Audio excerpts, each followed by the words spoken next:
Hello friend, welcome to Bajirao Reddy institutes. Today analysis की daily class में आपका स्वागत है। आइए हम आज देखते हैं, आज 13 सितंबर 2023 को जो विभिन्न समाचार पत्रों में जो प्रमुख न्यूज़ रही हैं उनको देखते हैं। ठीक है, एक एक करके। अगर हम आज के समाचारों पर, समाचार पत्रों के समाचारों पर गौर करें तो ढेर सारी न्यूज़ थी, जिसमें कुछ 5-6 न्यूज़, मैंने 5 न्यूज़ लिया है। इसमें से शुरू के 3 न्यूज़ काफ़ी महत्वपूर्ण हैं और उन पे काफ़ी एनालिसिस ज़रूरत होता है।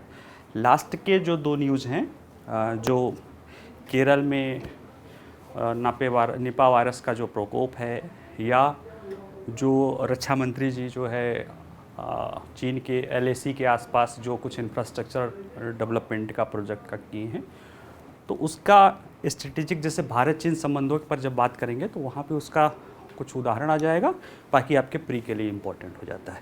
लेकिन जो शुरू के 3 हैं वो तो आप देखेंगे कि तो उस तरह के आपके सिलेबस में ही वो चीज़ें दी हुई हैं। ठीक है, तो जैसे इसमें पहला न्यूज़ है वो ये है कि एक ADR संस्था है, एसोसिएशन ऑफ डेमोक्रेटिक रिफॉर्म, काफ़ी महत्वपूर्ण संस्था है, NGO है। इसने सुप्रीम कोर्ट में याचिका दायर की थी कि जो है VVPAT, voter verifiable paper automatic trail जो होती है, जिसमें जब हम मतदान करते हैं तो थोड़ा देर के लिए जो आता है पर्ची, उसकी पूरी गिनती 100% गिनती की बात थी। उसको देखेंगे क्या मामला है। फिर इसके आगे देखेंगे तो अभी रसिया में ईस्ट इकोनॉमिक फोरम समिट हो रहा है, फार ईस्ट जो व्लादिवोस्तोक वाला इलाका है, वहाँ पे हमारे मंत्री गए हैं, जहाजरानी मंत्री, शिपिंग मिनिस्टर सर्बानंद सोनोवाल। उन्होंने ईस्ट मैरीटाइम कॉरिडोर नाम दिया गया है, पूर्वी समुद्री गलियारा, लेकिन वो पूरी तरह से उसका पूरा नाम है Vladivostok Chennai east maritime corridor. ठीक है, तो उस पर भी देखेंगे। उसके बाद जो महत्वपूर्ण है वो द हिंदू में एक एक्सप्लेनेशन है, जैसे कि अभी आपको पता होगा भारत ने चंद्रयान 3 के तहत चंद्रमा के दक्षिण सतह पे अपना यान उतारा है, और उसके तुरंत कुछ दिनों बाद ही आदित्य L1 की तरह एक सूर्य के लिए मिशन छोड़ा है, सूर्य के अध्ययन के लिए, सूर्य की कक्षा के अध्ययन के लिए। आगे भविष्य में गगनयान के रूप में भी उसका योजना है। भारत आर्टेमिस मिशन के तरफ भी जुड़ना चाह रहा है और अंतरिक्ष में चंद्रमा पे अन्वेषण कार्य, अंतरिक्ष में मनुष्य को भेजना, इन सब चीज़ों के लिए करना चाह रहा है। तो एक बहुत महत्वपूर्ण टॉपिक वहाँ उस पेपर में डिस्कस किया गया है, जो अंतरिक्ष प्रौद्योगिकी के जैसे ये सब देख के ठीक है, उसकी उपयोगिता और सब कुछ है, लेकिन भविष्य में क्या ज़रूरतें हैं, और ख़ास तौर से कानूनी और पहलू, कानूनी मतलब कि जो अंतर्राष्ट्रीय या राष्ट्रीय कानूनी ढांचा जिसके तहत कोई व्यक्ति कोई व्यवस्था रन करती है, उसको लेकर क्या है, उस पर विस्तृत चर्चा हुई है, और मेरे ख्याल से वो काफ़ी महत्वपूर्ण है, उस पर चर्चा करेंगे।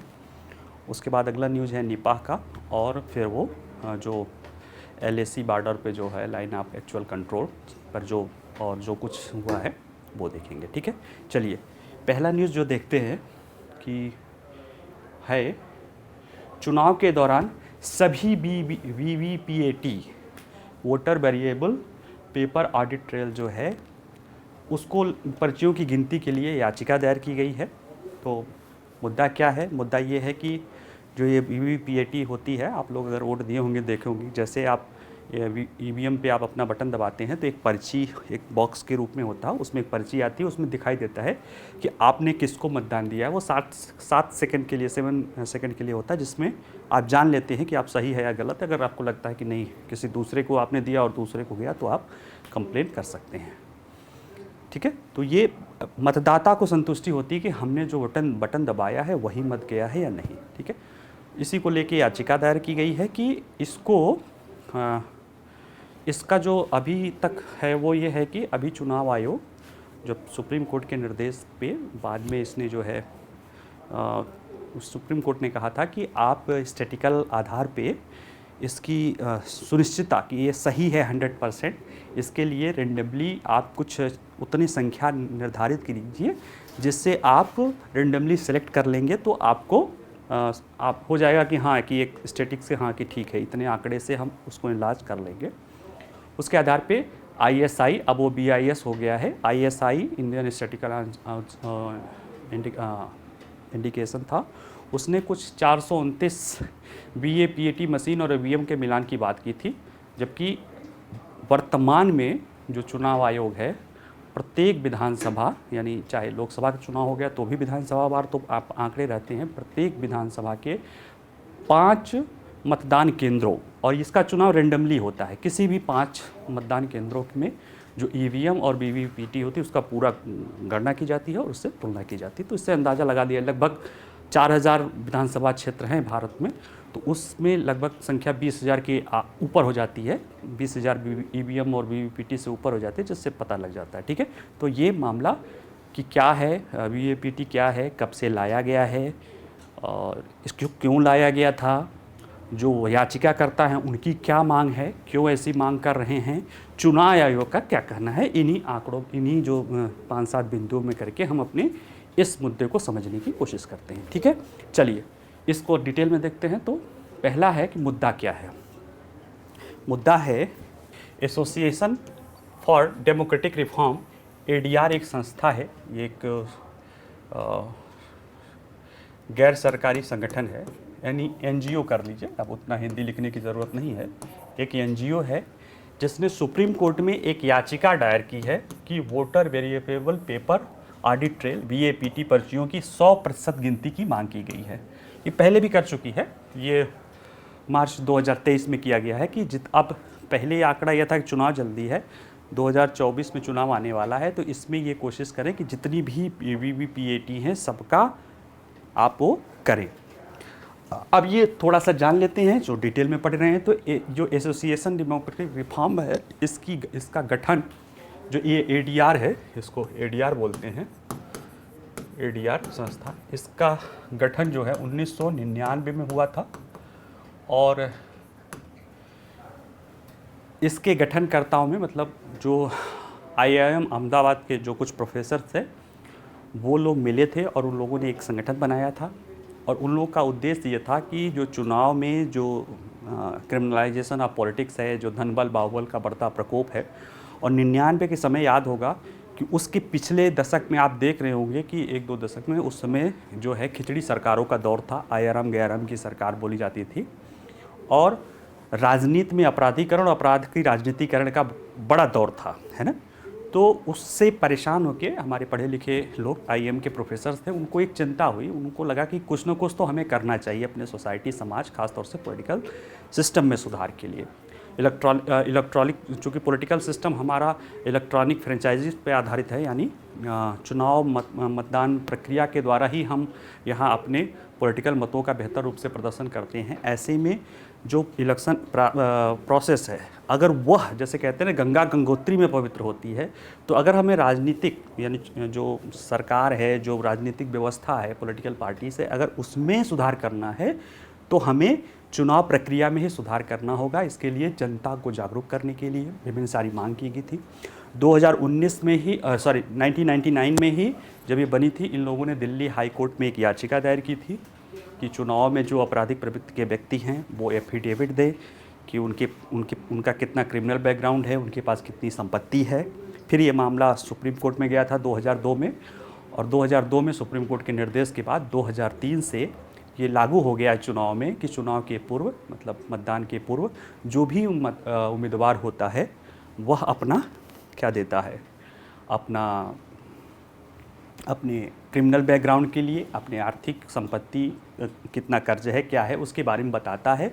उद्देश्य ये है कि जनता ज़्यादा से ज़्यादा जागरूक हो सके। तो ये एक कह सकते हैं कि पॉलिटिकल शुचिता, चुनाव में शुचिता लाने के लिए एक संस्था है।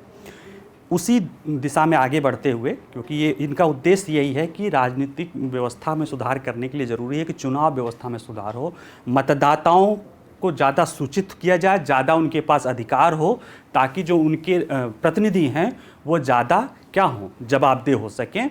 इसी को आधार बना के ये अपना कार्य करते रहते हैं। ये बीच बीच में रिपोर्ट्स निकालते रहते हैं। जैसे अभी इन्होंने जो पिछले एफिडेविट्स हैं उसके आधार पे, यानी 2019 में जो MP लोग और उसके बाद से जो राज्यसभा के मेंबर्स और जो विभिन्न विधानसभाओं में दिया गया है, उसको आधार बना के इन्होंने अभी आंकड़े निकाले हैं। उसमें ये है कि 40% MP दागी हैं, यानी क्रिमिनल बैकग्राउंड हैं, उसमें से भी 25% के पास गंभीर तरह की धाराओं में केस है। तो इस तरह की चीज़ें ये करते रहते हैं। ये हमारे राजनीतिक तंत्र, NGOs, social groups, pressure group में अपना माध्यम से, न्यूज़पेपर्स के माध्यम से और न्यायपालिका के माध्यम से, जैसे ये अपने उम्मीदवारों के बारे में बैकग्राउंड जानने का इतना बढ़िया सुप्रीम कोर्ट का फैसला इन्हीं लोगों के प्रयास से आया था। तो ये थोड़ा सा ब्रीफ हो गया। अब इसके द्वारा इसमें किया गया है कि उसमें गिनती किया जाए, लेकिन चुनाव आयोग कह रहा है कि अगर हम हर चुनाव के लिए ऐसा करते हैं, यानी पूरे चुनाव में सारा, तो मैनुअल पेपर वोटिंग, यानी जैसे पहले जब सारा पेपर वोटिंग गिनती की ही जाएगी तो फिर तो हम उसी पुरानी व्यवस्था में पहुंच जाएंगे जो पुराने दिनों में वापस आ जाएगा।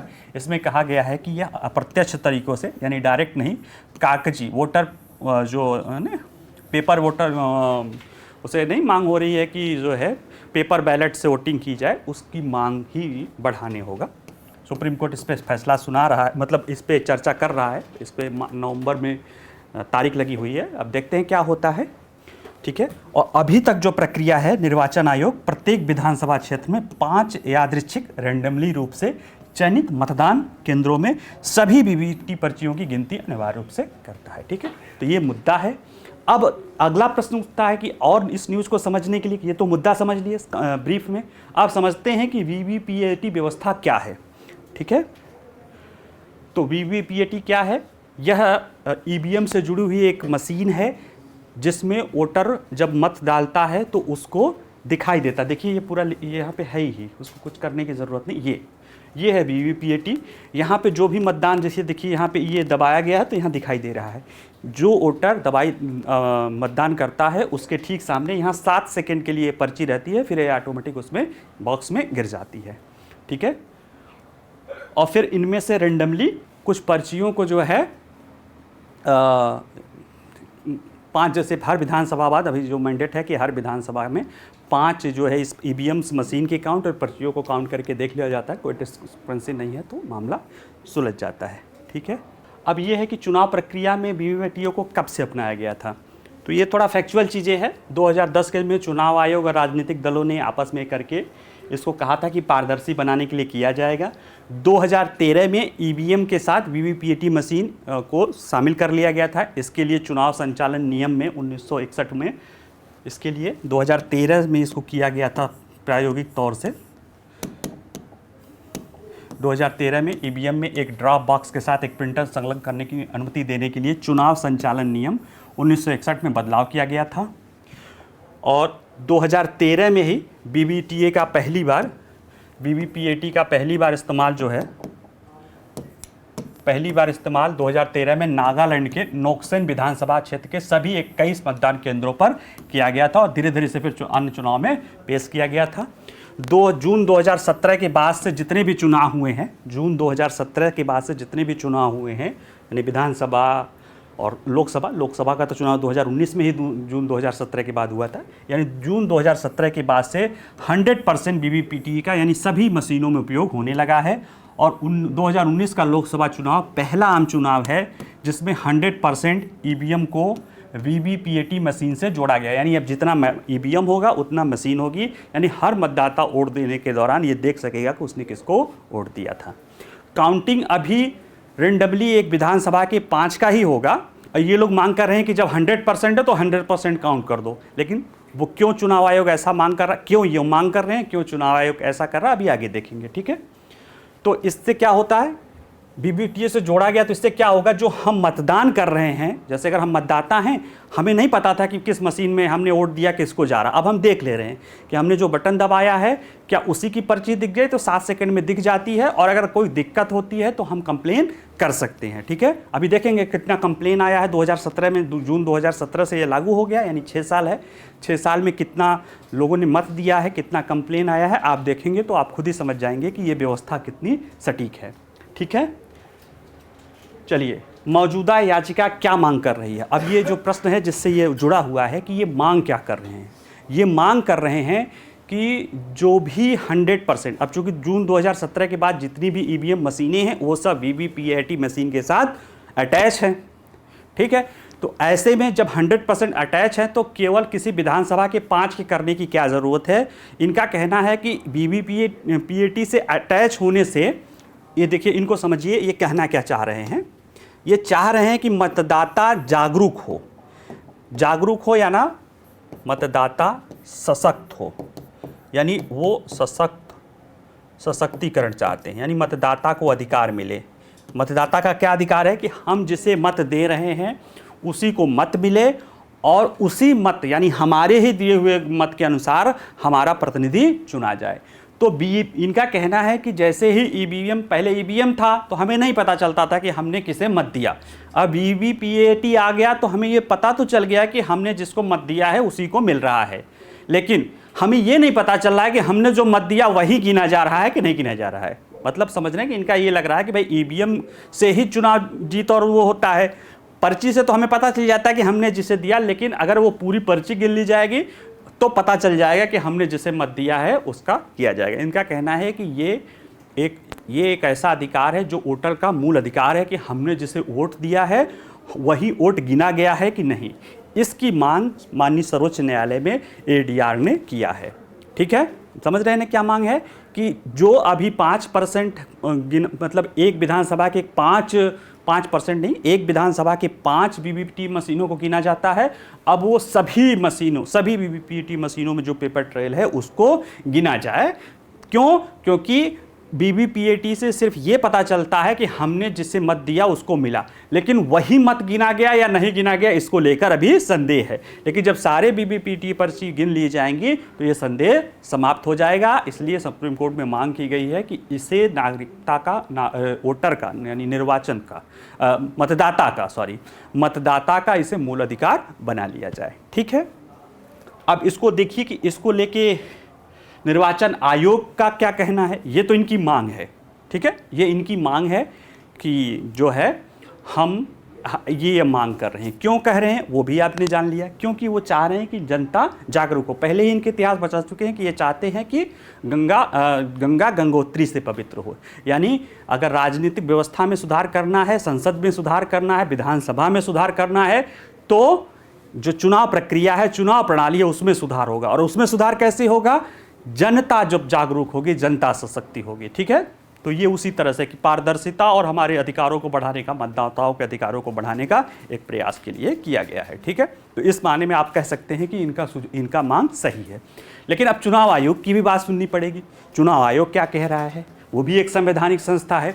चुनाव आयोग ने इसमें अपना जवाबी हलफनामा लगाया है। ठीक है, जैसा कि होता है कोर्ट में अपना देता है, भाई कोर्ट कहता है कि अब आप अपना जवाब हलफनामा में, एफिडेविट में आप शपथ लेते हैं कि जो भी सूचनाएं आप बात कहें वो सही है, कह के आप कोर्ट में अपनी बात रखते हैं।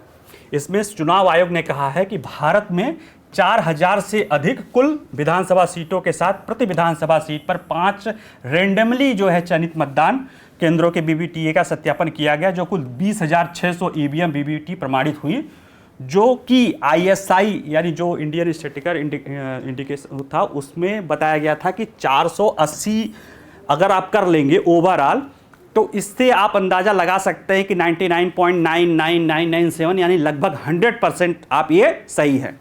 तो कहाँ उसने 480 बताया था और कहाँ 20,600 हो रहा है, यानी कई गुना ज़्यादा चुनाव आयोग कर रही है। तो इसलिए उसका कहना है कि ये प्रणाली उसकी उचित है।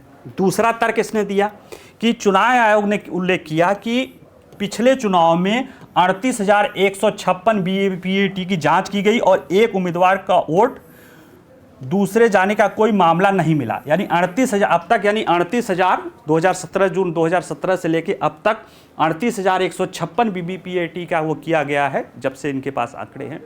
और एक भी उम्मीदवार का ऐसा एक भी वोट ऐसा नहीं आया जिसने दिया एक उम्मीदवार को गया हो दूसरे को चला गया हो। हालांकि कुछ वोट ज़्यादा थे, तो क्या होता है, जैसे जब वो ईवीएम चालू होती तो कुछ टेस्टिंग के लिए वोटिंग कराई जाती, वही ज़्यादा थी। उसको भी वो स्वीकार कर रहे हैं, लेकिन वो कह रहे थे कि वो मानवीय भूल है, ह्यूमन एरर है, क्योंकि उसको गिनती में चूंकि वो भी उसी बॉक्स में रहता है, तो वो टेस्टिंग के लिए होता है, बस वही, बाकी और कोई डिस्क्रिपेंसी नहीं आई है। यानी 38,000 बीपीएम में एक भी मामला ऐसा नहीं आया है जो कहे कि ये व्यवस्था गलत है। तीसरा इन्होंने क्या कहा जो और इम्पॉर्टेंट है और ये बताता है कि ये व्यवस्था ये अपने बता रहे हैं, जैसे वो मांग कर रहे हैं, उनको शक है और वो चाह रहे हैं कि हमारे मतदाताओं को और अधिकार मिले। चुनाव आयोग कह रही कि जो उसकी व्यवस्था है वो फुल प्रूफ है, क्योंकि जो स्थापित मानदंड है उसको माना जा रहा है और जो व्यवहारिक स्तर पे भी जितना अब तक देखा गया है एक भी गड़बड़ियां नहीं आई है। चुनाव आयोग क्या कह रहा है कि जब 2017 जून 2017 में, ठीक है, जून 2017 में इसकी शुरुआत हुई थी, तब से लेकर टोटल 118 करोड़ मतदान हुए हैं। 118 करोड़ लोगों ने मतदान किया है, यानी 1 अरब 18 करोड़ लोगों ने जून 2017 से लेकर अब तक मतदान किया है। और कितनी कंप्लेन आए, कितने लोगों ने कंप्लेन किया कि नहीं हमने मत किसी और को दिया, किसी और को नहीं। आपको आश्चर्य होगा कि 100 कहाँ 118 करोड़ लोग मतदान दिए हैं, उसमें केवल 25 शिकायतें मिली, ओनली 25, केवल 25, यानी 150 करोड़ 118 करोड़ लोगों ने मत दिया है और उसमें केवल 25 शिकायतें मिली हैं। और ये और भी आश्चर्य होगा कि ये 25 की 25 झूठी रही हैं, ये 25 शिकायतें झूठी पाई गई, यानी इसमें कोई भी सच्चाई नहीं। यानी 118 करोड़ के मतदाताओं में केवल और केवल 25 लोगों ने शिकायत की और वो भी झूठी निकली है। यानी ये बताता है कि वीवीपीएटी का जो कार्य है वो सही है, ठीक है। और चुनाव आयोग कह रहा है कि ये जो मांग कर रहे हैं एक्चुअल में ये घुमा फिरा के वही पुरानी पेपर बैलेट वाली मांग कर रहे हैं, जिसमें बहुत सारी समस्याएं थी और बहुत समय लगता था, बड़ा उसको मेंटेन रखना, उसको सब कुछ करना बहुत ज़्यादा श्रमसाध्य था। और उसी के लिए हमने ईवीएम लिया और उसमें सुधार करते करते पारदर्शिता के लिए हमने वीवीपीएटी लाई और चुनाव सुप्रीम कोर्ट के आधार पे हम उसको वेरिफिकेशन भी किए, ठीक है।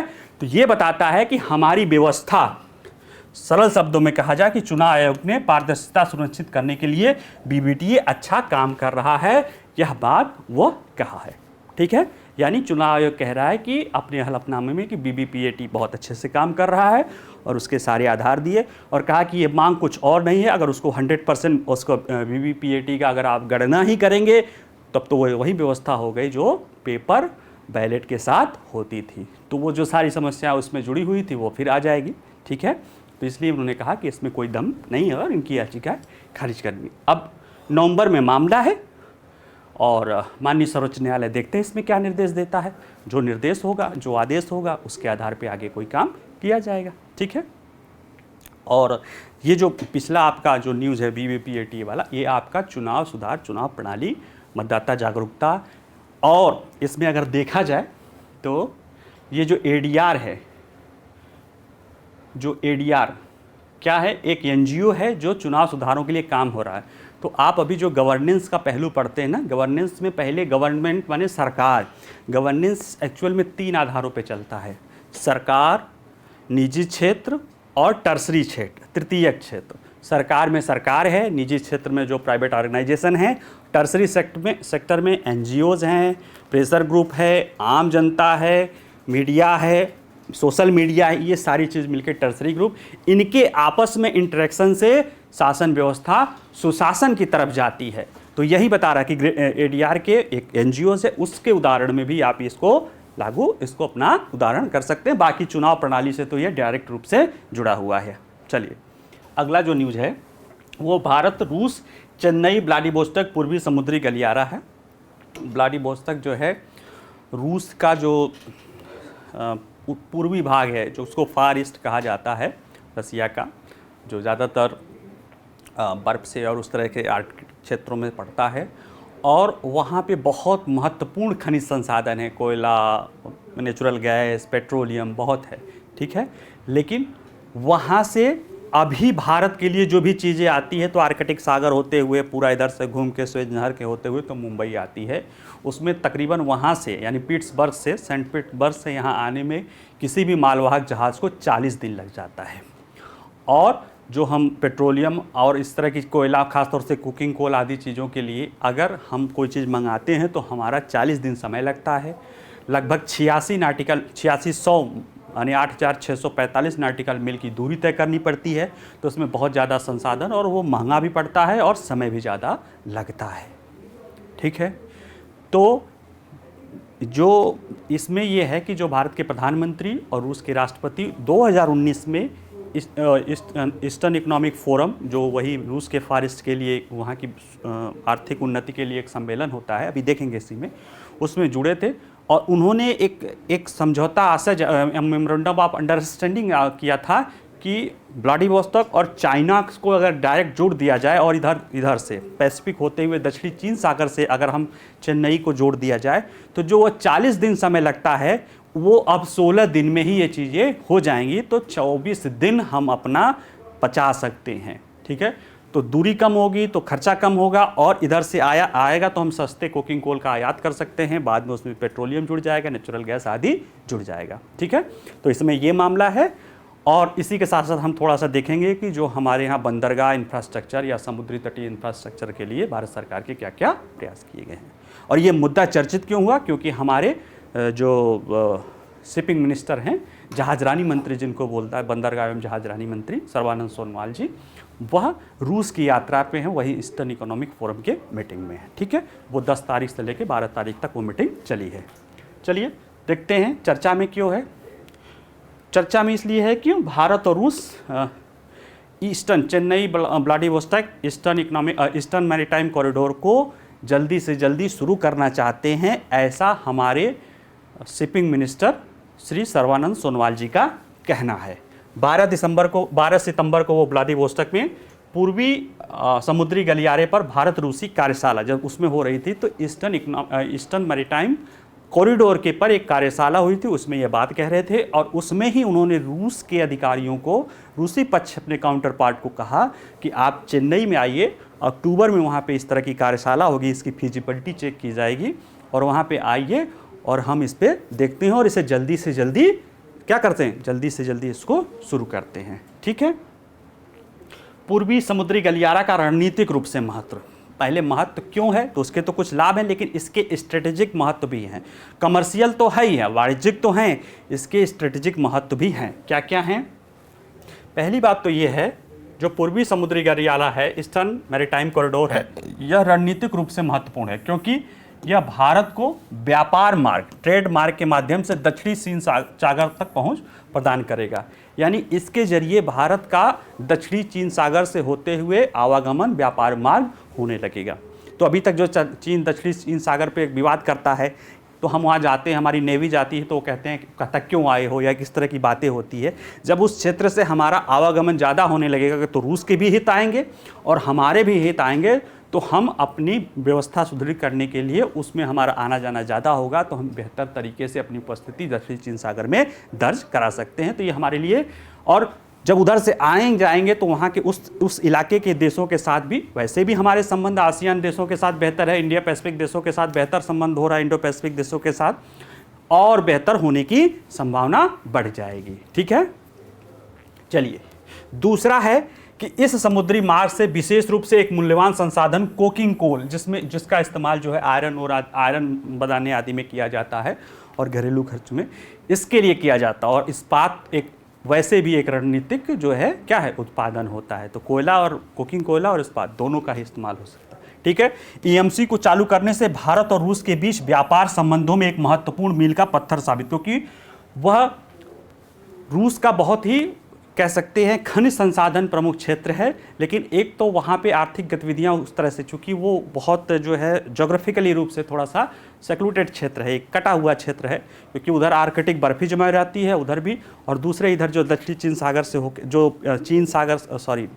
पैसिफिक ओशियन से होके, तो उधर अमेरिका के साथ उसके संबंध अच्छे नहीं होने के कारण, तो उसका बहुत बड़ा उधर से या अमेरिका के प्रभाव में दक्षिण कोरिया या जापान होने के कारण रूस के साथ उनके संबंध कभी मधुर नहीं, तो उन क्षेत्रों का सही ढंग से दोहन नहीं हो पाया। हाँ, चीन का कुछ है, चीन काफ़ी वहाँ करता है क्योंकि बॉर्डर एरिया ही सटा है, लेकिन वह उसकी निर्भरता केवल एक देश पे ही रहती है। ठीक, तो वो चाह रहा था कि इसको बढ़ाया जाए। तो जैसे ही अगर संबंध बढ़ेगा तो भारत को वहाँ से सस्ती चीज़ें मिल जाएंगी, सुरक्षित चीज़ें मिल जाएंगी, और रूस को एक अपने संसाधनों का एक बेहतर मार्ग मिल जाएगा। ठीक है, पूर्वी समुद्र गलियारा के बारे में यह कैसे हुआ था, क्या थोड़ा सा इतिहास, इसकी जो शुरुआत, इसके बारे में जब पहली बार चर्चा हुई थी वह 2019 में, जब प्रधानमंत्री नरेंद्र मोदी और रूसी राष्ट्रपति Vladimir Putin eastern economic forum, पूर्वी आर्थिक मंच, ये रूस के फार ईस्ट मतलब सुदूर पूर्व जैसे बोलते हैं, जो व्लादिवोस्टोक और उस तरह का इलाका है पिट्सबर्ग का, वहाँ पे उसके विकास के लिए एक सम्मेलन होता है, ईस्टर्न इकोनॉमिक फोरम कहते हैं, जिसका अभी भी सम्मेलन हो रहा है, जिसमें चल रहा। उसी में प्रधानमंत्री और दोनों लोग मिले थे, तो इस पर कहे थे कि हम व्लादिवोस्टोक और चीन को अगर आपस में जोड़ दिया जाए तो यहाँ के संसाधन चीन भारत तक बड़े आसानी से पहुँच सकते हैं। और इसके लिए जब फिजिबिलिटी रिपोर्ट हुई, एक अध्ययन पाया गया, तो ये बताया कि ईएमसी के द्वारा व्यापार के लिए कोकिंग कोयला सबसे उपयुक्त वस्तु है और आने वाले समय में इसमें पेट्रोलियम, एलएनजी, उर्वरक जैसी अधिक से अधिक वस्तुओं को जोड़ा जा सकता है। अनुमान है कि पूर्वी समुद्री गलियारा ईएमसी भारत और रूसी सुदूर पूर्व क्षेत्र के बंदरगाहों के बीच माल परिवहन के लिए आवश्यक समय को वर्तमान में जो 40 दिन है, इसकी तुलना में 16 दिन, यानी अभी 40 दिन लग रहा है, इसका 60% समय की कटौती हो जाएगी। यानी कि कहीं ना कहीं हमारा जो संसाधन है रूस से, वो जल्दी भारत आ जाएगा। तो वो चीज़ जब जल्दी आएगा तो एक तो हमारे ज़्यादा कम, देखिए जल्दी आने के दो फायदे होते हैं। एक तो ये समझिए कि अगर कोई चीज़ हमारा 40 दिन बाद आपको कोई चीज़ मंगाना है और वो 40 दिन में आने में समय लग रहा है, तो आपको कम से कम अपने यहाँ 40 से 60 दिन का, कम से कम 40 दिन का तो स्टॉक रख के चलना पड़ेगा। एक बार आप मंगाएंगे तो आपके पास 40 दिन का स्टॉक रखना पड़ेगा, क्योंकि अगला माल तो 40 दिन में आएगा। तो आपके लागत खर्चे बढ़ जाते हैं, आपके जो है स्टोरेज के खर्चे बढ़ जाते हैं। ये सारी चीज़ें आपकी लॉजिस्टिक लागत में वृद्धि कर देती है, जो अभी क्या है 14% के आसपास है।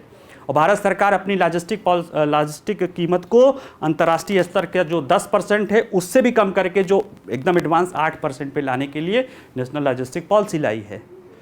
लेकिन अभी क्या करना, अभी रूस से हमारे पास कोई विकल्प ही नहीं है, 40 दिन में आना है। और अगर ये 40 दिन 16 दिन में बदल जाएगा तो सोच के रखिए कि हमको अब कितने दिनों के लिए, 16 दिन है तो 4 दिन 10 दिन और रख दो, 20 दिनों के लिए सामान रखना पड़ेगा। भाई यही तो करोगे ना आप। तो हमारा बहुत सारा संसाधन बचेगा, जो बहुत सारा चीज़ ला के हम रखते हैं वो बचेगा, और उतना कम दिन उतनी कम दूरी, तो उसका भाड़ा भी कम होगा। ये सारी चीज़ों से हमारी जो लॉजिस्टिक लागत है वो कम होगी।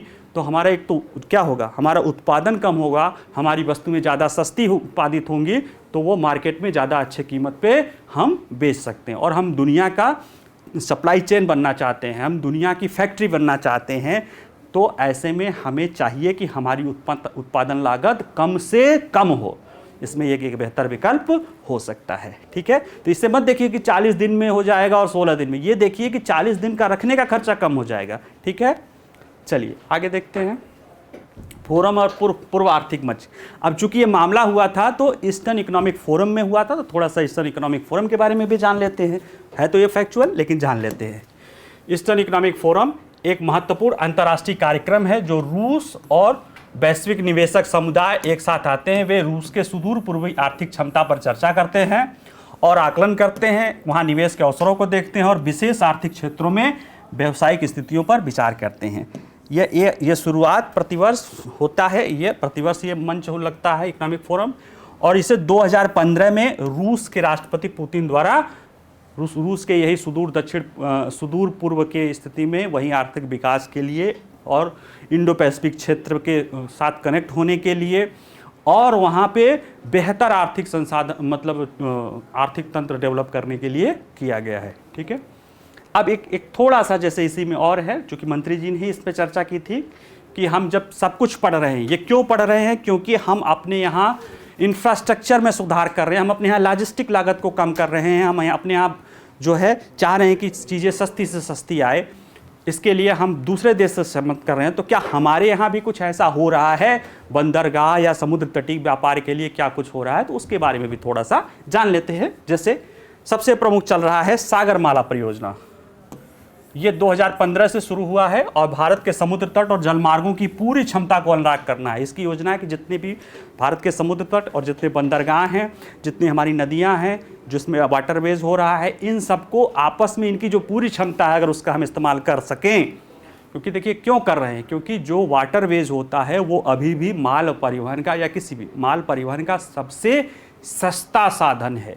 किसी भी माल को, किसी भी सामान को, मतलब 1 टन सामान को आपको किसी 1 किलोमीटर से B किलोमीटर यानी A और B के बीच में, किसी A से बी के दूर ले जाना है तो आप उसे आप कैसे ले जाएंगे? सड़क मार्ग के द्वारा ले जाएंगे, आप उसे रेल मार्ग के द्वारा ले जाएंगे, आप उसे जल मार्ग के द्वारा ले जाएंगे, आप उसे हवाई मार्ग के द्वारा ले जाएंगे। यही 4 मार्ग हैं।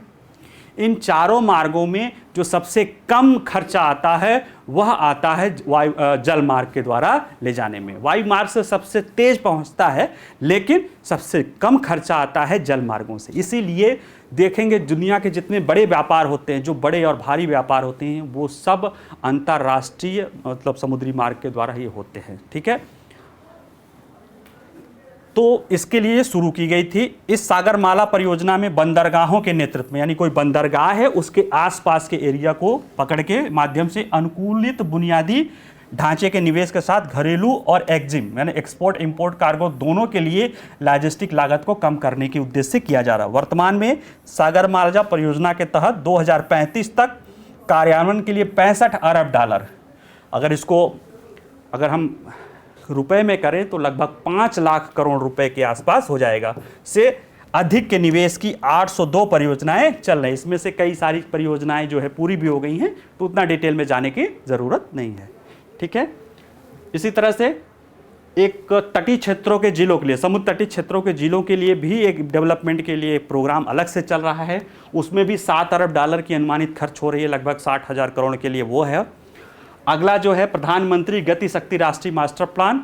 यह ये योजना है जो जितनी भी इंफ्रास्ट्रक्चर की योजनाएं हैं, जैसे कि रेलवे, सड़क, वाटरवेज, हाईवे और वो जो एयरबेज, इन सबको इंटरकनेक्ट करना है कि इनको कैसे करना है। जैसे बंदरगाह से आया कोई चीज़, जहाँ तक वाटरवेज से जल्दी पहुँच सके उसको वाटरवेज से पहुँचाओ, लेकिन अगर 2 वाटरवेज के बीच में कहीं ज़मीन आ गया तो तुरंत उसको रेलवे और उसको सड़क मार्ग से पहुँचाओ, ज़रूरत पड़े तो उसको वायु मार्ग से पहुँचाओ। यानी कुल मिला के इतना आपका जो इंफ्रास्ट्रक्चर, खासतौर से जो संचार तंत्र है, कम्युनिकेशन है, परिवहन तंत्र है, वो इतना इंटरकनेक्टेड हो कि आपकी लॉजिस्टिक लागत कम हो सके, कम से कम समय में चीज़ें पहुंच सके। ठीक है, इसमें एक्सप्रेसवे आदि चीज़ें बनाने की बात, बहुत सारी चीज़ें बनाने की बात की गई है। तो ये भी एक उस महत्वपूर्ण योजना है। ठीक है, अगली जो न्यूज़ है वो जैसे कि भारत के पास चंद्रयान 3 और आदित्य L1 जैसे अंतरिक्ष अभियानों के लिए कौन से कानूनी ढांचा उपलब्ध है। तो ये क्यों बात कही जा रही है, संदर्भ ये है कि अभी आपने जो है चंद्रयान 3 छोड़ा है, उसके बाद आदित्य L1 छोड़ दिया है, उसके बाद आप गगनयान छोड़ने जा रहे हैं। रूस के साथ आपने अमेरिका के साथ, अमेरिका और उसकी स्पेस एजेंसी नासा के साथ आपने आर्टिमस का समझौता किया है, और भी बहुत सारे मून एक्सप्लोरेशन मिशन कर रहे हैं, दुनिया भर के देशों के साथ आपके वो हैं। ये सारी चीज़ें ये बताती हैं कि आप अंतरिक्ष के क्षेत्र में बहुत तेज़ी से आगे बढ़ रहे हैं, और बहुत तेज़ी से आगे बढ़ने के लिए अब केवल इसरो ही नहीं आ रहा। इसरो मुझे उसको पता है कि उसको अगर भारत को एक अंतरिक्ष शक्ति और ख़ासतौर से स्पेस इंडस्ट्री के रूप में डेवलप करना है, तो उसे निजी क्षेत्र की क्षमता को भी क्या करना पड़ेगा, शामिल करना पड़ेगा। इसी को ध्यान में रखें। यानी अगर चंद्रयान 3 में देखें तो बहुत सारे कंपोनेंट निजी क्षेत्र से लिए गए, बहुत सारे उपग्रह निजी क्षेत्र द्वारा छोड़े जा रहे हैं। तो भारत सरकार की प्रयासों से भारतीय अंतरिक्ष संगठन इसरो निजी क्षेत्र को बड़े अपने जो इस तरह के जो स्पेस इंडस्ट्री में है उसको में बहुत तेज़ी से शामिल कर रही है, ताकि अंतरिक्ष के जो फ़ायदे हैं वह लिया जा सके। लेकिन अब प्रश्न होता है कि इतने तेज़ी से जो चीज़ें भारत कर रहा है, दुनिया बड़ी तेज़ी से कर रही है, तो क्या अंतरिक्ष जो व्यवस्था है, अंतरिक्ष जो उद्योग, अब पहले अंतरिक्ष इन्वेषण के लिए नहीं है, इसमें अब अंतरिक्ष एक इंडस्ट्रिस्ट के रूप में भी, इंडस्ट्री के रूप में भी आ रही है। तो क्या उसके लिए कोई गवर्निंग के लिए व्यवस्था है, शासन के लिए कोई व्यवस्था है कि नहीं है? है तो क्या है और क्या होना चाहिए? भारत के पास क्या व्यवस्था है, भारत उस व्यवस्था के लिए कहाँ से तक तैयार है? इन्हीं सारे मुद्दों को हम एक एक करके समझेंगे। जैसे एक छोटा सा उदाहरण कि चंद्रमा पे हमारा प्रज्ञान रोवर गया, उसने बहुत सारे खनिज तंत्र को वहाँ पे किया, और एक मून ट्रीटी है जो कहती है कि चंद्रमा पर किसी देश का संप्रभुता नहीं होगी, लेकिन उसमें यह भी बात कहा गया है कि अगर जो वहाँ के संसाधन हैं उनका खनन होता है, उत्खनन होता है, तो उसके लिए गवर्निंग व्यवस्था, उनके लिए एक शासन, एक व्यवस्था होनी चाहिए। अनेक देश अपने अपने यहाँ ऐसे ही अंतरिक्ष के लिए जो है ये तो क्या हो गया ग्रे एरिया कि संप्रभुता तो नहीं हो सकती है, लेकिन अगर वहाँ कोई क्षेत्र कोई निजी कंपनी या चीज़ें जाके उत्खनन करने लगती है तो वो उस पर अधिकार हो जाएगा। यानी चंद्रमा पे तो अधिकार नहीं होगा, लेकिन चंद्रमा के जो रिसोर्स हम उत्खनन कर लेंगे, एक्सप्लॉइट कर लेंगे, उस पर हमारा अधिकार हो गया। उसको लेकर मांग सिरफटौल होने वाली है।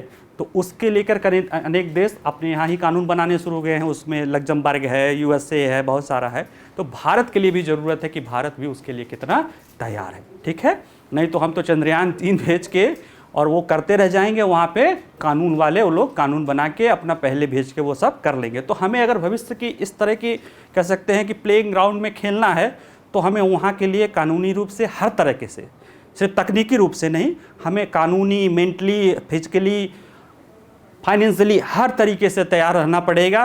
तभी हम इस वैश्विक व्यवस्था में फ़ायदा ले पाते हैं। ठीक है, चलिए आगे देखते हैं संदर्भ क्या है। संदर्भ थोड़ा सा देखते हैं। संदर्भ के पहले एक थोड़ा सा बेसिक आपको बता दें, बड़ा इंटरेस्टिंग चीज़ है। कभी निबंध उबंध आएगा तो आप लिख सकते हैं। और ये सारी जो अंतरिक्ष व्यवस्था है वो उसी पे केंद्रित है। रूस के एक स्पेस साइंटिस्ट रहे हैं कॉन्स्टेंटिन तेलेस्कोवी। उनको रूसी आमतौर पे उन्हें कहा जाता है कि वह अंतरिक्ष साइंस के फादर हैं।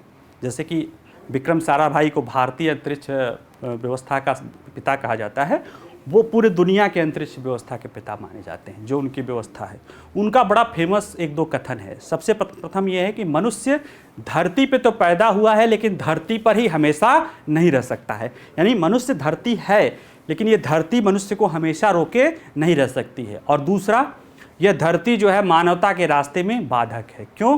क्योंकि यहाँ पे हम सीमाओं में बटे हैं, और ऊपर जो हमारा अंतरिक्ष है वो खुला हुआ है, वो पूरा ओपन स्पेस है, वो सभी मानवता के लिए है।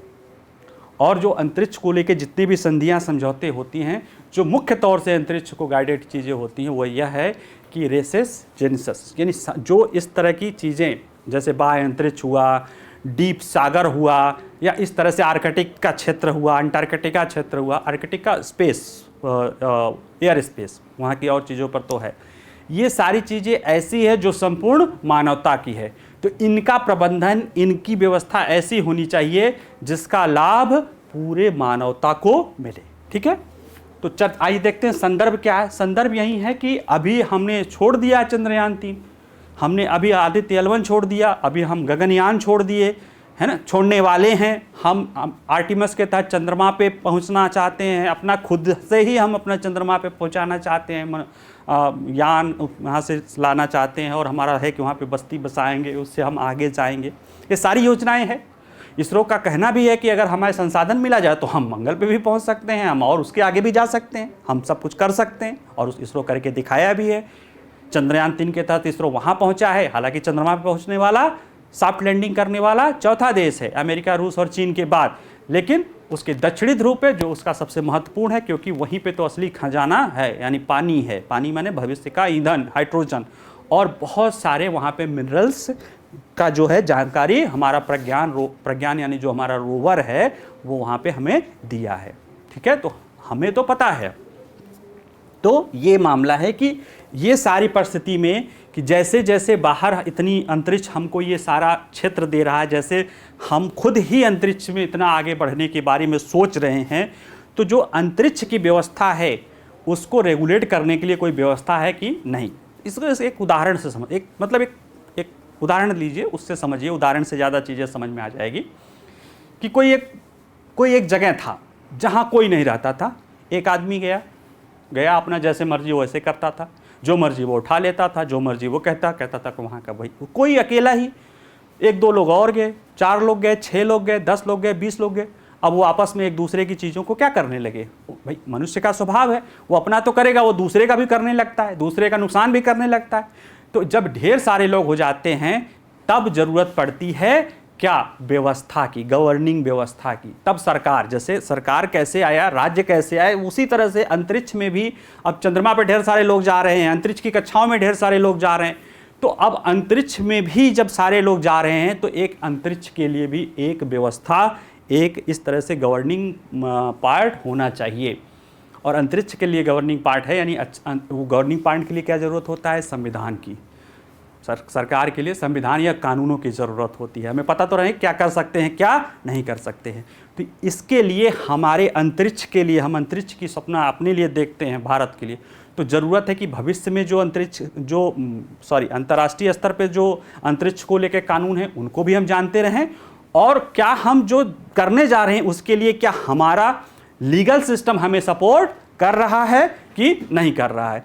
इसी को हम आगे धीरे धीरे चीज़ों को अपने इसमें दिखेंगे। काफ़ी डिटेल आर्टिकल है, और बस इतनी ही बात है। समझ लीजिए कि एक जगह अकेले थे, अब वहाँ ढेर सारे लोग जा रहे हैं, तो वहाँ पे क्या होगा? वहाँ पे द्वंद्व होगा, वहाँ पे टकराहट होगी, वहाँ पे एक दूसरे में वो होगी। तो इन सारी चीज़ों के लिए कि वहाँ पे ये होगा कि किसका संसाधन क्या है, कैसे है, ठीक है, कहेंगे कुछ और करेंगे कुछ और। तो उसके लिए एक गवर्निंग व्यवस्था चाहिए, जिसके लिए एक लीगल फ्रेमवर्क का ज़रूरत पड़ता है। उसी पर ये चर्चा कर रहा है आर्टिकल, और ये बहुत महत्वपूर्ण है क्योंकि स्पेस टेक्नोलॉजी के क्षेत्र में इस तरह से सोचने की भी हमें ज़रूरत है। ठीक है, चलिए, अंतरिक्ष में कानून बनाने की आवश्यकता क्यों बढ़ रही है? वही जो पढ़ रहे हैं कि वहाँ पे अंतरिक्ष में जो हमारा क्या है, सक्रियता बढ़ती जा रही है, और इसके क्रम में हम क्या करते जा रहे हैं? निजी कंपनियों के साथ भी भारत का क्या है, सक्रियता बढ़ती जा रही है। एक तो हमारी अंतरिक्ष में सक्रियता बढ़ती जा रही है, हम धीरे धीरे अंतरिक्ष में पहले सैटेलाइट छोड़े, फिर जो है इस तरह के छोड़े पोलर, फिर जियो सैटेलाइट, फिर हमने थोड़ा अंतर्ग्रही मिशन छोड़े, मतलब स्पेस। अब हमने चंद्रमा पे सेलेस्टियल बॉडी पर उतारना भी शुरू किया, और हम इससे अब गगनयान यानी अंतरिक्ष में हम अपना भेजना आदमी चाहते हैं। और ये सब के साथ साथ हम निजी क्षेत्र को भी अपने अंतरिक्ष कार्यक्रम से जोड़ रहे हैं। तो ये सब चीज़ें बता रही है कि हमें क्या चाहिए। अब हमें खुद के गवर्न करने के लिए एक अंतरिक्ष स्पेस रिलेटेड कानून की ज़रूरत है, और विश्व स्तर पे भी हमें इसी तरह के अंतरिक्ष समझौते और उसमें हमें शामिल होने की, या नहीं है तो उस तरह के कानून को आने वाले समय में लाने के लिए प्रयास करना होगा। ठीक है, अंतरिक्ष उद्योग के लिए उपलब्ध अंतर्राष्ट्रीय कानूनी ढांचा क्या है ना? अभी हमारे पास क्या है अंतर्राष्ट्रीय स्तर पे और भारत के स्तर, पहले अंतर्राष्ट्रीय स्तर पे देख लेंगे, फिर देखेंगे कि भारत के स्तर पे अभी हमारे पास क्या है। जो हमारे पास होगा उससे हम अभी काम चलाएंगे, और जो नहीं है उसके लिए हम प्रयास करेंगे। तो संयुक्त राष्ट्र संघ क्या कहता है कि हाल ही में संयुक्त राष्ट्र संघ ने अपनी संक्षिप्त नीति वक्तव्य, वो एक वक्तव्य था, सभी मानवता के लिए बाहरी अंतरिक्ष प्रशासन का भविष्य। ये एक टॉपिक में उन्होंने एक ब्रीफ पॉलिसी स्टेटमेंट है। इसमें वो कह रहा है कि बाहरी अंतरिक्ष के आउटर स्पेस में शांति, सुरक्षा और हथियारों की दौड़ को रोकथाम सुनिश्चित करने के लिए एक नई संधि के विकास की सिफारिश की है। यूएनओ कह रहा है कि बाह्य अंतरिक्ष के प्रशासन, भविष्य में प्रशासन के लिए, मानवता के लिए ज़रूरी है कि हम उसमें शांति, सुरक्षा और हथियारों की दौड़ न हो। इसके लिए एक नई संधि की विकास की हम क्या कर रहे हैं, सिफारिश कर रहे हैं। और दूसरा जो है, जो मूल चीज़ है, अंतर्राष्ट्रीय अंतरिक्ष कानून का मार्गदर्शन करने वाला मूल सिद्धांतों में से एक है रेस कम्युनिसिस, अर्थात कुछ प्राकृतिक संसाधनों पर मानव जाति द्वारा साझा स्वामित्व की अवधारणा। एक्चुअल में ये कहा जाता है पब्लिक गुड, इसे बोला जाता है ना। आप जब इथिक्स के पेपर में भी ये आता है कि जो जनरल गुड्स होता है उसके बारे में, तो इसी तरह से स्पेस भी है ये इसी तरह से कि ये पूरी मानवता का है। ये किसी एक जो आप वही कह रहे हैं, तिलस्को भी कह रहा है कि अंतरिक्ष जो धरती रुकावट है। क्यों? क्योंकि भारत के संसाधन भारत के हैं, चीन के संसाधन चीन के हैं, बांग्लादेश के संसाधन बांग्लादेश के हैं, लेकिन अंतरिक्ष के संसाधन सबके हैं, सबका है अंतरिक्ष। ठीक है, अगर हम चंद्रयान 3 ने छोड़ा, भारत को पता किया, लेकिन उससे जो भी लाभ होगा वो संपूर्ण मानवता को होगा। ठीक है, ये इसी व्यवस्था पे अंतरिक्ष की तरफ हम चल रहे हैं। अगर अभी तक देखें तो अंतरिक्ष को गवर्न करने के लिए 60 के दशक से जब रूस और अमेरिका का द्वंद्व बढ़ा, तो बाद में लगा कि इससे बचने के लिए कुछ संधियां की गई, संयुक्त राष्ट्र संघ और इस तरह की चीज़ों को। मेन 5 संधियां हैं, जिसमें से 4 प्रमुख हैं, उनको हम यहाँ पे देखेंगे। जो सबसे प्रमुख है वो आउटर स्पेस एग्रीमेंट या बाह्य अंतरिक्ष संधि 1967 की है। यह अंतरिक्ष कानूनों में एक मूलभूत दस्तावेज है। इसे कहते हैं अंतरिक्ष का मैग्ना कार्टा।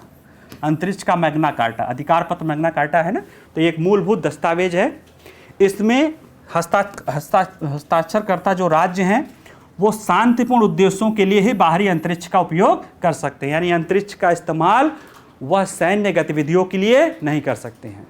किलर मिसाइल से आप स्पेस शटल नहीं कर सकते हैं, वो इसके तहत क्या है, हस्ताक्षरकर्ता के लिए रुकावट है। उपयोग करने के लिए बाध्य करता, अंतरिक्ष के सैन्यीकरण पर रोक लगाता है और आकाशीय पिंडों की संप्रभुता के दावों को अस्वीकार करता है। भारत भले ही जवाहर पॉइंट, तिरंगा पॉइंट या शिव शक्ति पॉइंट नाम रख सकता है, नाम तो रखा जाता है सब इससे, लेकिन भारत ये नहीं कह सकता कि हमारा दक्षिणी वाला जो चंद्रमा का दक्षिणी वाला हिस्सा हमारा हुआ क्योंकि हम वहाँ पे पहले गए हैं। नहीं, ये रोक लगाता है आउटर स्पेस संधि, और इसी तरह की अगली जो मून संधि है वो भी रोक लगाती है। ठीक है, तो बाह्य अंतरिक्ष संधि इस तरह की बात करती है। अगला क्या है, बचाव समझौता, क्योंकि बहुत सारे हम अंतरिक्ष में जाएंगे, भेजेंगे। जैसे कई बार हुआ कि अभी स्पेस स्टेशन में कोई गड़बड़ी हो गई थी, यान नहीं आ रहा था। यहाँ पे रूस अमेरिका एक दूसरे को देखते नहीं हैं, लेकिन रूस के यान ने वहाँ से अंतरिक्ष यात्रियों को लाया। ऐसा क्यों है?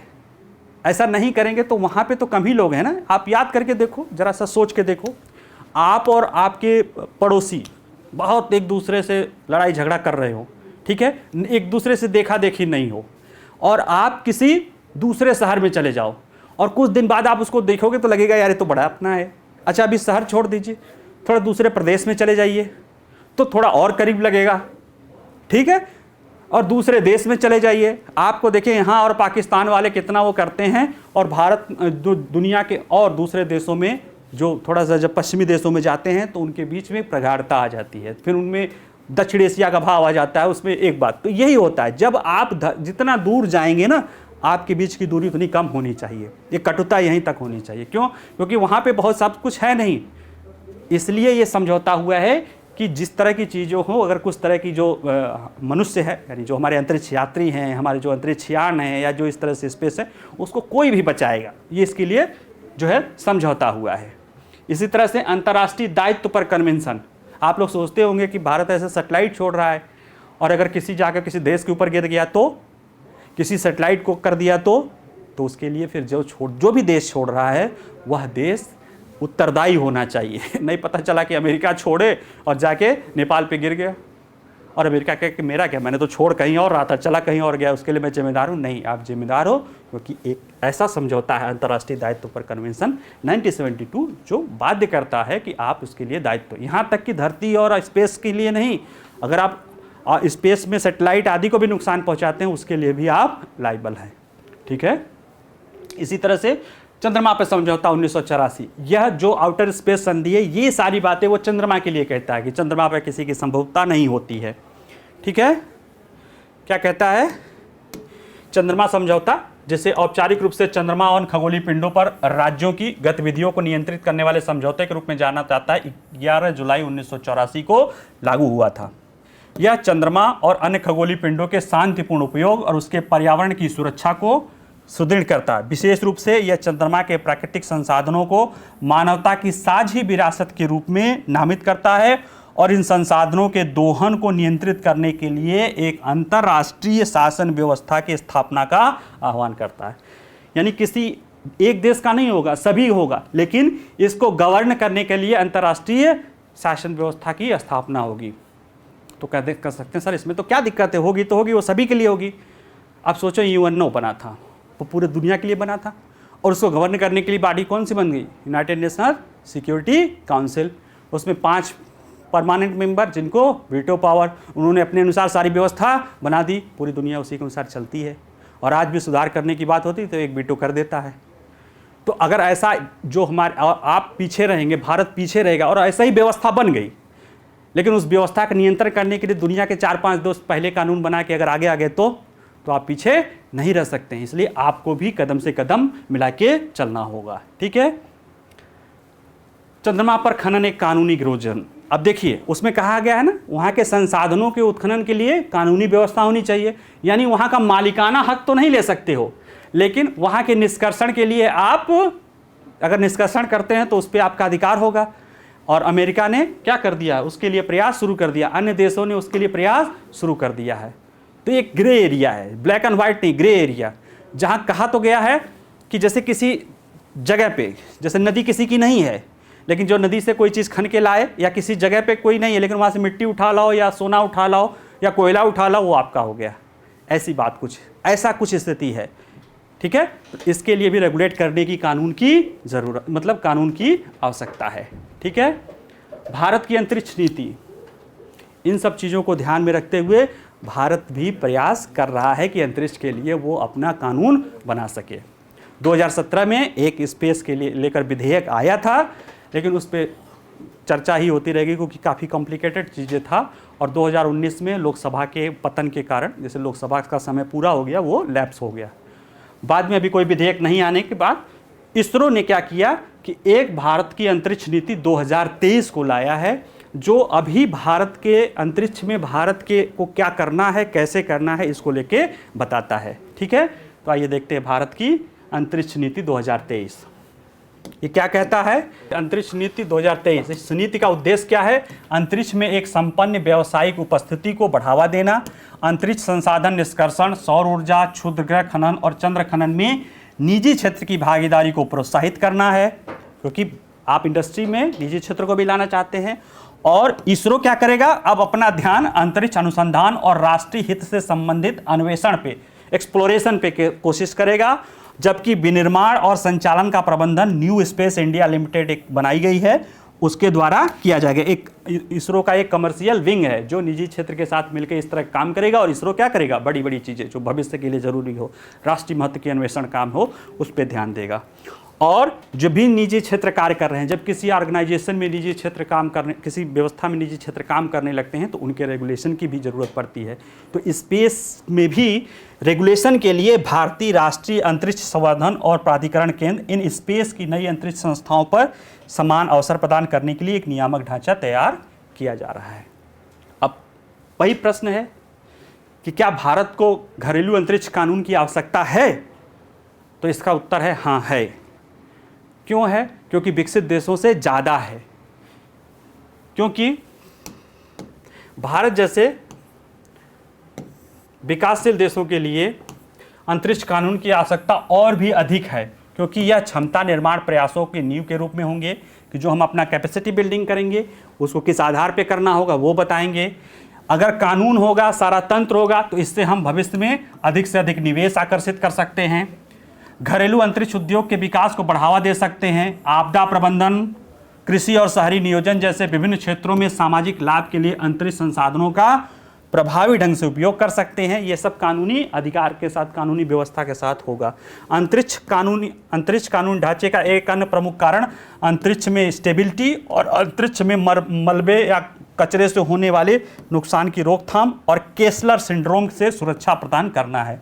एक्चुअली जो है केसलर सिंड्रोम है, यह अंतरिक्ष में जो कचरा है, जो आपके खासतौर से लोअर अर्थ ऑर्बिट में बहुत ढेर सारे सैटेलाइट घूम रहे हैं, उनसे हमारे मानव जो वर्किंग सैटेलाइट है उनके जीवन को खतरा उत्पन्न हो जा रहा है। तो ये डर है कि एक समय के बाद ये जो मलबा है ये और मलबे का निर्माण करेगा और इस तरह से पूरी सैटेलाइट सिस्टम को भंग कर देगा। उसी को केसलर सिंड्रोम कहते हैं। इससे कैसे बचा जाए, ये सब क्या किया जाए, इसके लिए आपस में सहयोग होगा। इन सब चीज़ों के लिए हमें एक अंतरिक्ष कानून की ज़रूरत है, ठीक है। तो ये रहा आपका बहुत ही इम्पॉर्टेंट टॉपिक था ये, और अंतरिक्ष प्रौद्योगिकी को इस ढंग से समझने की ज़रूरत है। क्यों? क्योंकि अब आपको फ्यूचर में आगे इस तरह से जाना है, ठीक है। अगला जो न्यूज़ है वो एक प्री टाइप का न्यूज़ है, जिसमें केरल में अभी 2 मामले आए हैं निपा वायरस का। ये वायरस अटैक है और ये काफ़ी लीथल होता है। तो हम देखते हैं कि क्या होता है, कैसे ट्रांसमिशन होता है, क्या क्या होता है। ये प्री का मामला है, कोई बहुत ज़्यादा नहीं, लेकिन थोड़ा देख लेते हैं क्योंकि चर्चा में रहा है।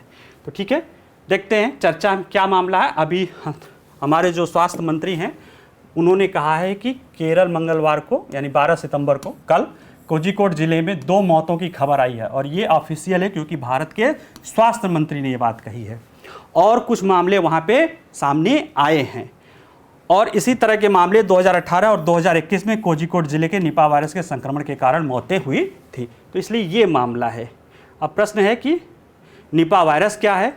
तो एक्चुअल में यह एक वायरस एक वायरल बीमारी एक वायरस से होता है, जो फ्रूट बैट्स जो है, फल खाने वाले चमगादड़ होते हैं, उन्हीं से होता है, लेकिन उनमें पाया जाता है, उनसे मनुष्यों में होता है। और ऐसी बीमारी जो जानवरों से मनुष्य में होता है उसको जूनेटिक वायरस बोलते हैं, जूनेटिक रोग कहते हैं, ठीक है। ये उससे होने वाला होता है। और विश्व संगठन के अनुसार निपाह वायरस मृत्यु अनुमान अपेक्षाकृत अधिक है, क्योंकि इसकी फैटेलिटी रेट बहुत है। जितने लोग संक्रमित होते हैं उसमें से 40 से लेकर 80% तक लोगों की मृत्यु हो जाती है। और यह दक्षिण पूर्व एशिया और पश्चिम प्रशांत क्षेत्र में सार्वजनिक स्वास्थ्य के लिए एक उभरती हुई जूनोटिक बीमारी है। जूनोटिक मतलब जानवरों से मनुष्यों में होने वाली बीमारी है, ठीक है। इसमें संक्रमण क्या है, लक्षण है क्या है, उसमें कुछ भी नहीं हो सकता, यानी एसिम्प्टोमेटिक हो, कोई भी लक्षण न हो, और तीव्र श्वसन संक्रमण और घातक एन्सेफलाइटिस रोग भी हो सकता है। इसमें लिए जो समस्या है कि इसकी संक्रमण दर और भयावहता, संक्रमण दर बहुत धीरे होती है, बहुत कम होती है, क्योंकि मानव से मानव ही होती है, और उसमें अधिकांश इसकी ये चिंताग्रस्त क्यों है, क्योंकि एक अच्छी बात है कि सार्स कोविड की तरह ये तेज़ी से नहीं फैलता है, लेकिन एक ख़राब बात है कि इसकी जो मृत्यु दर है, यानी जो संक्रमित होते हैं उनकी मृत्यु दर बहुत ज़्यादा होती है। देखिए 2001 में बंगाल में हुआ था, 66 लोग संक्रमित हुए थे, 45 लोग मर गए थे। केरल में 18 में हुआ था, 18 रोगियों को संक्रमित हुआ था, 17 मर गए थे। इसी तरह से देखा जाए तो इनकी मृत्यु दर लगभग 40 से 75% है। इनका कोई इलाज भी नहीं है, और ये मनुष्य से मनुष्य में भी होते हैं, ठीक है। निपाह कैसे फैलता है देख लीजिए। ये फ्रूट बैट्स होते हैं, ये वायरस इन्हीं में पाया जाता है, ठीक है, इन्हीं में पाया जाता है। और इन्हीं से क्या, इनके पेशाब से या इस तरह से जो हम फल पौधे खाते हैं, ये जो पिक्स हैं, इस सब से होता है। तो इनसे डायरेक्ट इसमें नहीं होगा, इनसे हम जो फल जो खाद्य पदार्थ लेते हैं, या जो हम सूअर खाते हैं, मतलब सूअर आदि को से होता है, और इनसे ह्यूमन में होता है, जिसकी मोर्टेलिटी रेट 40 से 75% होती है। यही इसको चिंताग्रस्त है, यानी यही इसको खत्म, मतलब हमारे लिए चिंता का विषय है, क्योंकि ये 40 से 75% लोगों की मौत हो जाती है। कम लोगों को होता है, धीरे होता है, इसको कंटेनमेंट करना आसान होता है, लेकिन मौत का आंकड़ा इतना है, इसलिए चिंता का विषय है, ठीक है ना। तो आप इसको कैसे फैलता है वो समझ ही गए हैं। अगला है, लद्दाख के एलएसी में कुछ दूरी पर हवाई क्षेत्र की आधारशिला रखी गई। ये आपके लद्दाख में न्यूमा क्षेत्र है, वहाँ कच्ची हवाई पट्टी थी, अब उसको वहाँ पे हवाई पट्टी बनाने का काम चल रहा है। और अरुणाचल प्रदेश में भी ये जो न्यूमा गांव है, ये एलएसी जो चीन का लाइन ऑफ एक्चुअल कंट्रोल है उससे मात्र 45-46 किलोमीटर दूर है हवाई पट्टी। और जब ये बन के तैयार हो जाएगा तो वहाँ पे भारतीय वायुसेना का कोई भी जहाज उतरने, चढ़ने, यात्रा करने, हवा भरने, मतलब करने में सक्षम, वहाँ संचालन करने में सक्षम होगा। तो इस जब हो जाएगा, और ये जो न्यूमा हवाई क्षेत्र है दुनिया के सबसे ऊंचे हवाई क्षेत्रों में से एक है। कुछ लोग कह रहे हैं सबसे अधिक है, लेकिन उनमें से एक है, जैसा हमारे रक्षा मंत्री ने कहा है। और कहीं न कहीं यह उस क्षेत्र के हवाई परिवहन को भी बढ़ाया देगा, लद्दाख आदि के साथ थोड़ा और क्षेत्रों में जाएगा, और दूसरे हमारी सीमा क्षेत्र में सुरक्षा को, इंफ्रास्ट्रक्चर को मजबूत करेगा, ठीक है। तो एक ये है, चर्चा में क्यों है, ये न्यूमा हवाई पट्टी 200 करोड़ की लागत से बन रहा है, जो दुनिया के सबसे ऊंचे हवाई क्षेत्रों में से एक है। और यह 13,700 फीट यानी लगभग 4,000 ऊपर ऊंचाई पर स्थित पैंगसो जो लेक है उसके दक्षिणी तट पे स्थित है, यानी बहुत ज़्यादा ये कह सकते हो आपका इसका स्ट्रेटेजिक महत्व है। और न्यूमा चीन से लगी वास्तविक नियंत्रण रेखा से करीब 46 किलोमीटर दूर है, मात्र 46 किलोमीटर दूर है। यानी इससे हम वहाँ पे ये बनने से हम कैसे चीन के ऊपर हवाई निगरानी कर सकते हैं और हमारा डोमिनेंस बढ़ सकता है। और एक बार पूरा होने पर भारतीय वायुसेना के सभी लड़ाकू जेटों को यहाँ से संचालित किया जा सकता है। अगला इसी तरह से नेचिफू सुरंग, यह अरुणाचल प्रदेश में 500 मीटर की एक सुरंग है, लेकिन इंपॉर्टेंट महत्व है इसका भी स्ट्रेटेजिक, क्योंकि 400 मीटर लंबी सुरंग है नेचिफू सुरंग, जिसका काम अक्टूबर 2020 में शुरू हुआ था और अब पूरा हो गया, उसका उद्घाटन हो गया। अरुणाचल प्रदेश में बालीपारा चारीद्वारा तवांग रोड, जो तवांग का इलाका है ना, जिसको चीन बार बार कहता है कि हमारा है, उसको जोड़ने का एक महत्वपूर्ण बुनियादी ढांचा परियोजना है, क्रिटिकल इंपॉर्टेंट इंफ्रास्ट्रक्चर प्रोजेक्ट है। और यह निर्माणाधीन सेला सुरंग, ये निचपू सुरंग और सेला सुरंग के साथ यह सुरंग रणनीतिक तवांग क्षेत्र को हर मौसम ऑल वेदर कनेक्टिविटी प्रदान करेगा, यानी वो कभी भी आना जाना हो सकता है, जिससे हमारा एलएसी पर सुरक्षा मजबूत होगी। ठीक है, चलिए आज का क्लास पूरा हुआ। लेकिन अभी इंस्ट्रक्शन पूरा नहीं हुआ है। इंस्ट्रक्शन क्या है कि वीडियो पढ़िए, वीडियो सुनिए, अच्छे से समझिए। और आज तो कई महत्वपूर्ण टॉपिक है जो आपको कहीं नहीं मिलेंगे, हिंदू का ही है, न्यूज़पेपर का ही है, लेकिन कहीं में और नहीं मिल रही है। इस तरह से चीज़ें पढ़िए, आप PDF फाइल डाउनलोड करिए और इन दोनों को मिला के अपना नोट्स बना लीजिए और उसी को बार बार याद करके और याद करिए, और यही आपका एग्ज़ाम में काम आएगा। ठीक है, चलिए आप सभी लोग स्वस्थ रहें, खुश रहें और पढ़ते रहें, मुस्कुराते रहें, तनाव बिल्कुल नहीं लें। और बहुत बहुत धन्यवाद, नमस्कार।